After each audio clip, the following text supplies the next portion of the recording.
Enter the room. Good afternoon. My name is Dr. Komlafe. I'm one of the doctors in this GP clinic. Could you please tell me your full name and age? Hi, doctor. I'm Leo Hughes, and I'm 15. Oh, thank you. How do you wish I call you for this consultation, please? Leo is fine. Thank you, Leo. Could you please tell me the exact reason why you want to see us today? Well, you see, I have a little bit of an embarrassing problem. Okay. I want you to know that we are here for you, and whatever you tell us will be strictly confidential. So please feel free to tell us your mind. All right. Well, you see, I find it problematic to sustain an erection, and it's been happening for the past few months. Oh, I understand you. Well, I will need to ask you a few questions about your overall health conditions. Is that comfortable with you? Yeah, sure. Oh, thank you, Leo. When did you start noticing this erection problem? Well, it's been a few months, I would say. Okay. It's Did it start actually affecting gradually? my relationship with my wife. Oh, And I yeah, see. I understand your situation. This condition mm, started gradually or suddenly? I would say kind of gradually. Okay. And do you think it has been progressing? Well, yeah, and now I just can't, manage to, perform well at all. Or do you suspect anything that make it worse or anything that make it better? No, not really. Okay, okay, all right. I will need to ask you general question about your state of health. Is that okay with you? Okay, sure. Thank you. Have you been diagnosed with diabetes before, or high blood Mhm. pressure, or any long-term conditions? Yes, I actually have heart disease, and I had a heart attack, and I also have this congestive heart failure. Oh, I see. And how are you managing these conditions? Oh, I take a lot of medication, so I can't remember all of them, but beta blocker is one of them. Okay, okay, I understand you. Apart from these beta blockers, are you taking any other medications? I do. I just can't remember the names, but yeah. Do I you have mainly I mainly came up with beta blockers because I did read somewhere that it causes erectile dysfunction. okay, okay. Are you having any allergy to any food or medications? No, not that I know of. Okay. You said this condition is affecting your relationship with your wife. Is that correct? Yes, it is. Okay. Okay. I understand you. I understand you. And I will need to ask you some question about lifestyle. Do you drink? Do you smoke? Uh, well, I don't smoke, but I drink occasionally. Okay. How about your diet? It's okay. Have a very all right balanced diet. Okay. And how about your exercise? Well, I am required to exercise according to my heart doctor, so I try to. I do, in fact. Okay. Do you have any pain at your back, recurrent back pain? No, no, doctor, nothing like that. Okay. I would like to quickly examine you, and this examination will entail general examination. I'll take your vital sign, including blood pressure, respiratory rate, oxygen level. I will also need to examine your front passage and your both your legs. Is that comfortable with you? Okay, sure. Okay.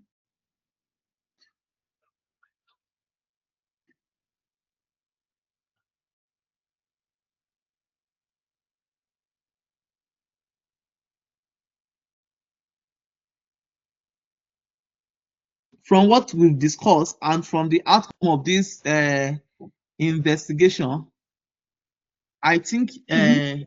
you have a case of erectile dysfunction that is secondary to peripheral vascular disease. I don't understand anything you said. Okay, I understand erectile dysfunction. I mean, that's what I came with, but what is that other thing? What it means is that the blood vessels that supply different parts of the body are compromised in certain ways. Okay.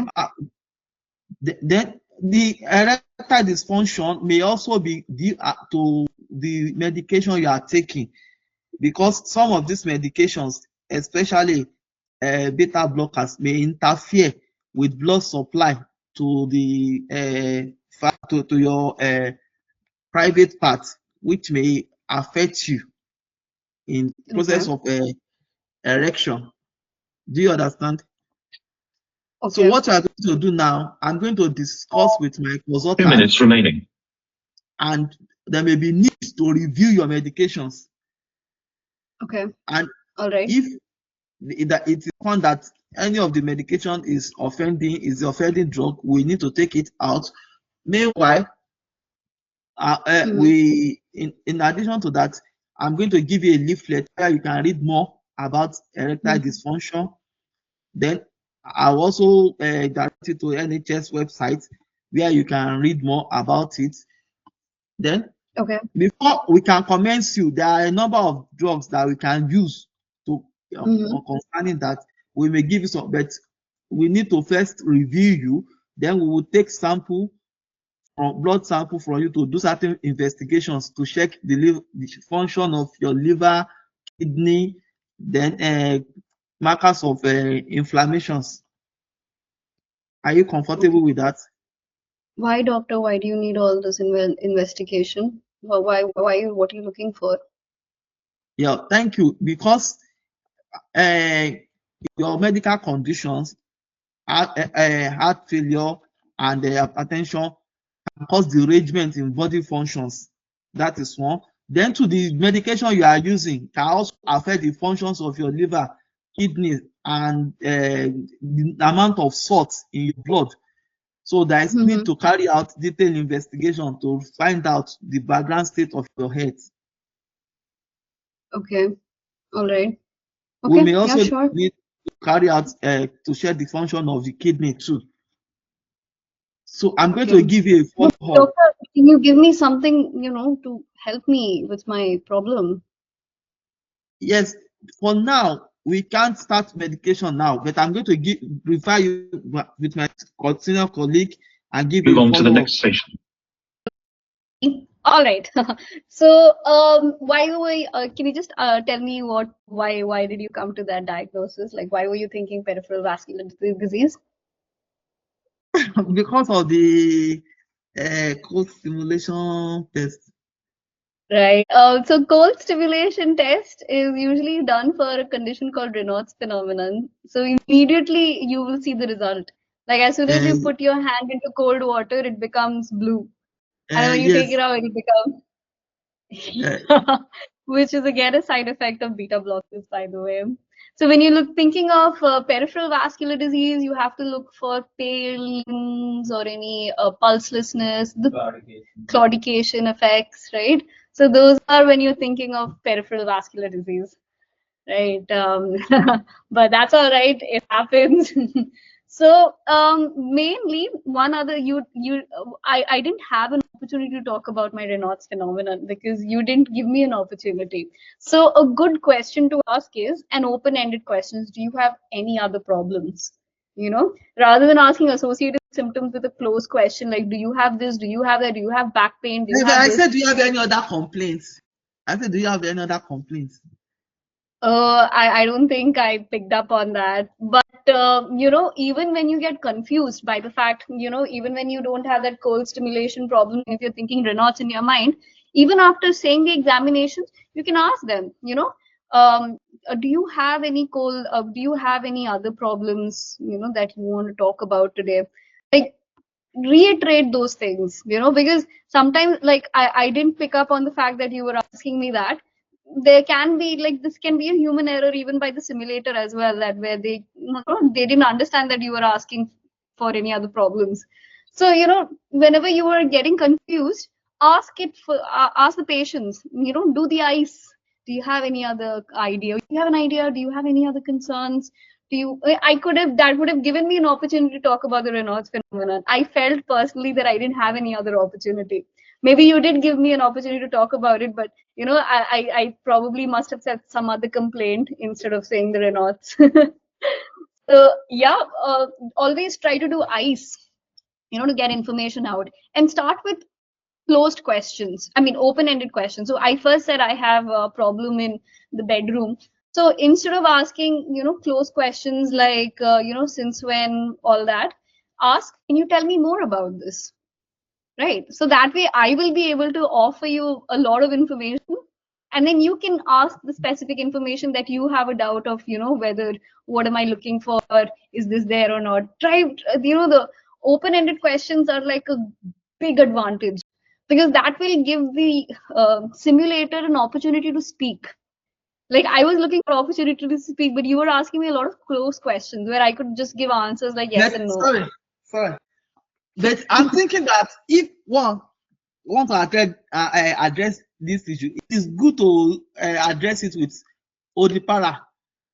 But if I say tell me about it, they may not mark it for us as if even the patient may have answered the question that okay, it started so it's for this duration, this is not increase in severity, but they still want you to ask.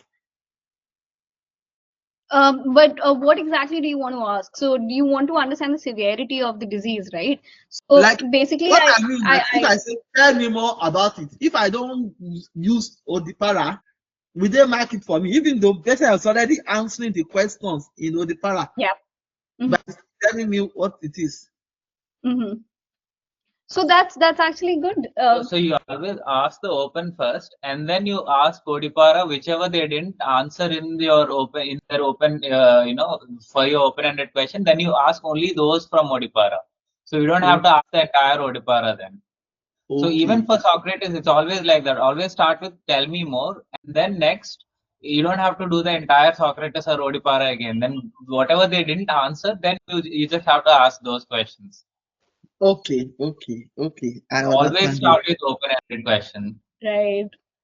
That's a very good strategy, because you know, you are actually, what you're trying to do is you're trying to give the simulator or the patient the opportunity to talk.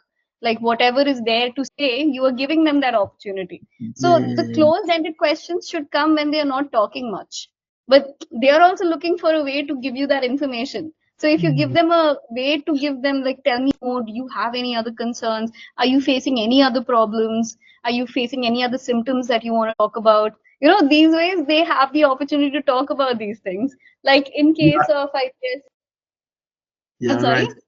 Actually, Right. I think I should have done this mock like 1 month ago. Because, but I didn't know this. I didn't know this TuringMedSchool, and I just got to know lately. So the academy that I attended was in London, that required me being physically there, which was not possible for me due to my nature. And it's 2 hours journey from my house to the place. Then 2 hours later, when I'm coming, so 4 hours. By the time I come back, we can totally understand. This was literally our life as well when we were preparing for PLAB 2, and that is the main reason why we actually started this kind of you know, online platform. That's great. Once I pass, I'm going to tell all the people from Nigeria that this is the main thing. Thank you so much. That's so nice to hear. Yeah. But yeah, we understand that, you know, even we also, when we had to go to our academy, we had to literally walk, because even the transportations are so costly there. So we used to literally walk to the academy and come back, and that used to take like a good 1 hour, 2 hours of our life as well. Rather than that, you can do this online where you're actually talking to somebody who's experienced. I mean, there are so many, you know, ways where you can not be so taxed throughout your whole preparatory period. But absolutely, thank you so much for your kind words. And yeah, let's get back, because we still have a lot of stations to go. All right, checklist is ready. So Yes. So always try asking open-ended questions. They are like a lot of advantage, because the simulator also wants to give you information. Even I was also looking for a way to give you that information, but I couldn't find the right question to give it to you. You were only asking me very close questions where my opportunity was only to say yes and no. But if you ask an open question, that way I can actually tell you my problems.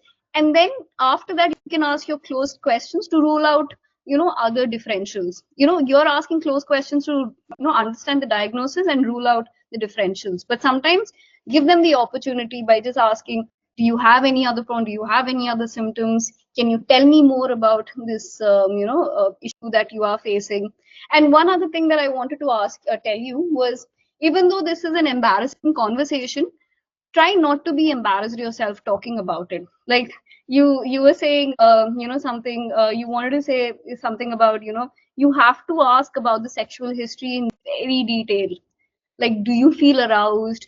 Do you feel you can sustain an erection? You have to use these words, because you have to understand the level of this problem. Right. So at that some points you were like, you lost words and you just said private area. So you're showing me that you're uncomfortable. So I will definitely be uncomfortable, right?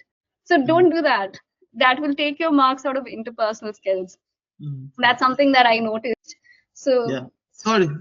This marking scheme, are we going to get it so that I can go through it later? absolutely. We will be giving you all the feedback with all the, we'll be giving you a recording of this entire mock sessions that we had. You can go back and see how you performed. We'll be giving you the checklist so that you can also see how, the marking scheme has been. You can also go to the OSCE workbench, which you have access to. And this is the same checklist that will be there in the OSCE workbench if you are practicing with a partner. Or you can actually review the case, you can go through your overview. Yeah, I don't think you actually had an opportunity to check the other side. You only went with practice with AI. But if you go to the practice with the partner, you will see that all of this is also there. Okay. All right. But if you have any doubts, if you have any doubts about using the platform, please do reach out to us. We will tell you if you have any doubts. We'll try to help you out as much as we can to help you use the platform, because we tried to make this platform in such a way that we can, tackle all the problems that we faced during preparation phase, like getting all the consultations within 8 minutes, all the points that we need for data gathering, management, interpersonal skills. So if you have any doubts, and like I said, before your exam, let's set up a call where we can have a strategy of, what all cases come, what all things you have done so far, what all cases you need to ought to be concentrating most on. Yeah, that will be a free call, and we are happy to help you with this. I know your exam is like right around the corner, and it would have been great if you had reached out. 7 days away, and I still have so many things to cover. Well, that's all right. We'll try our best to, make this happen. So yes, do reach out whenever you want. All right, let's get back to the case. So we have, the patient identifiers you got, right? And reason for the visit. Odipara, you did ask, but you were a little shy about asking. Don't show that you're shy, because you can't show you're shy, that I'll become shy and I'll just shut off and I won't answer your questions. You don't want that from a patient. And you didn't ask about the specific history. So these are the questions you need to ask. Like, if you're not having an erection, is it because you're not getting aroused? Is it like a medical condition? Is it, what exactly is the problem that you're facing? Can you please explain it to me in a little more depth? And, you can understand that this is actually a medication problem. So the other reason to understand that this is a medication problem is because Raynaud phenomena is also happening, which is also a side effect of beta blockers. All right. So I did mention that, what could you give me for medication? In this case, the main problem, the primary complaint, is the erectile dysfunction. Always treat the primary complaint. Whatever the patient has, the primary complaint needs to be treated, because that is why they came to the GP. Right. So even though you said medication review, that's fine, but how will I, improve my performance in the bedroom? So you have to give them Viagra. So now your doubt would have been like, does Viagra interact with any of the other medications? Yes, because Even Viagra, I know Viagra himself, it used to be antihypertensive initially or something like that. But now, if I had Viagra plus the already antihypertensive, is it not going to cause more problem for the patient? That is my fear. It's not exactly an anti-hypertensive. It actually is given in case of CCF. This is one of the medications that is given in CCF. Actually, let's take a look at that.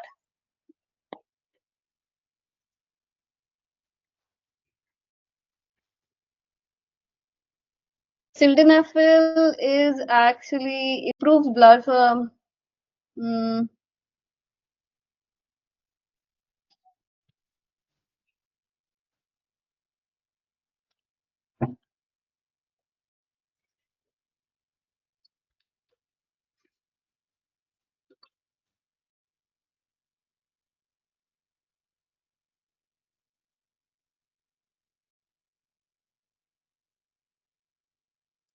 All right. So, so this is actually used in case of pulmonary hypertension.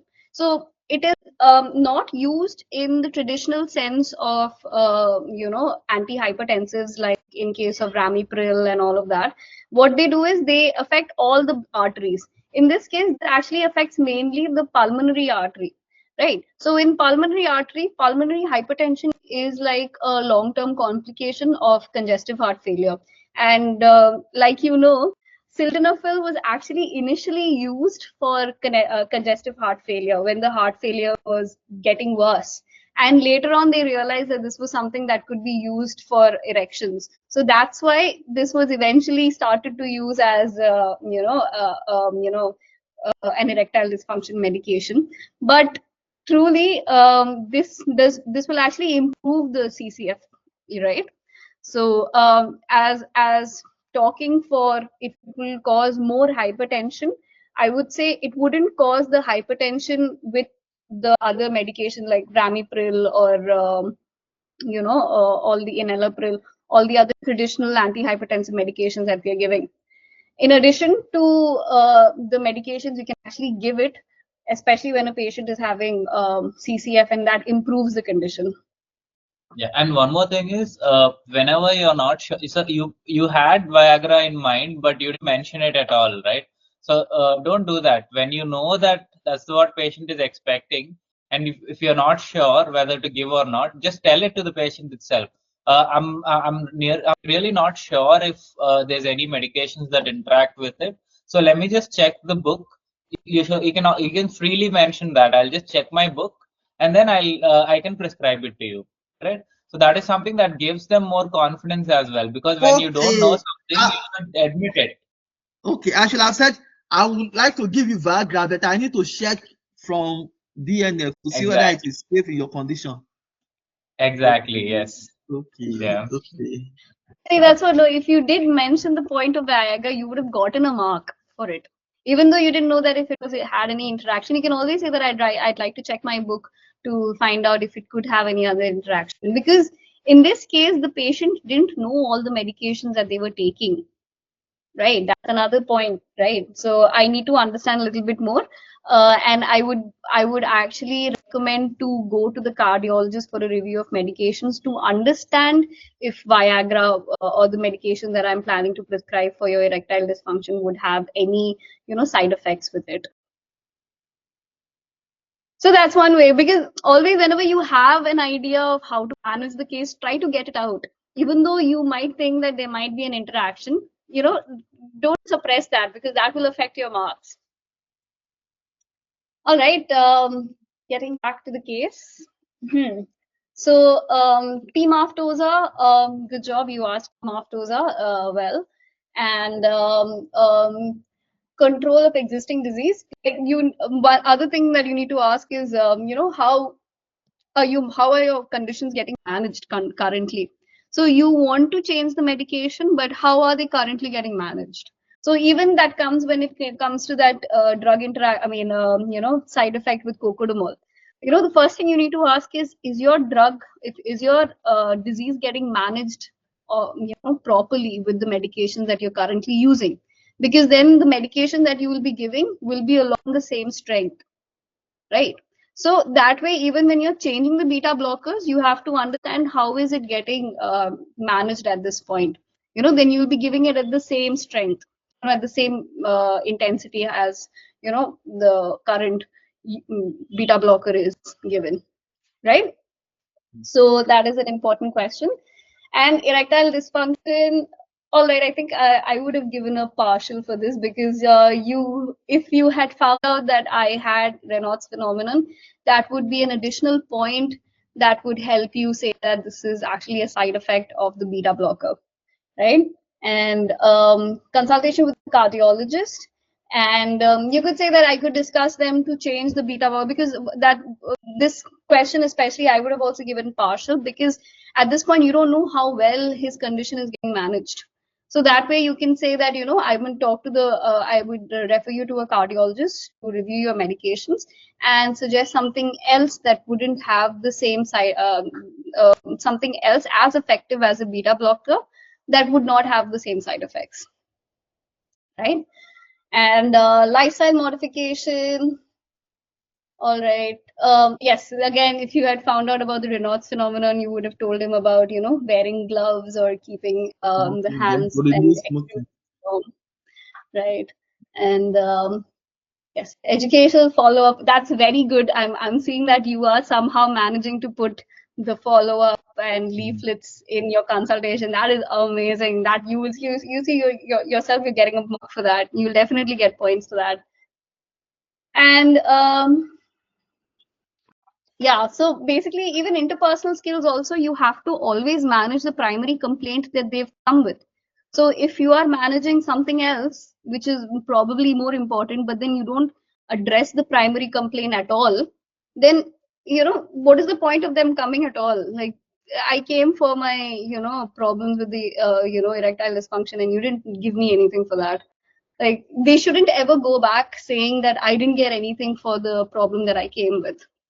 Like, always try to manage or give some explanation for managing the primary complaint, right? All right. Please like and subscribe to TuringMedSchool. Good luck with your preparation.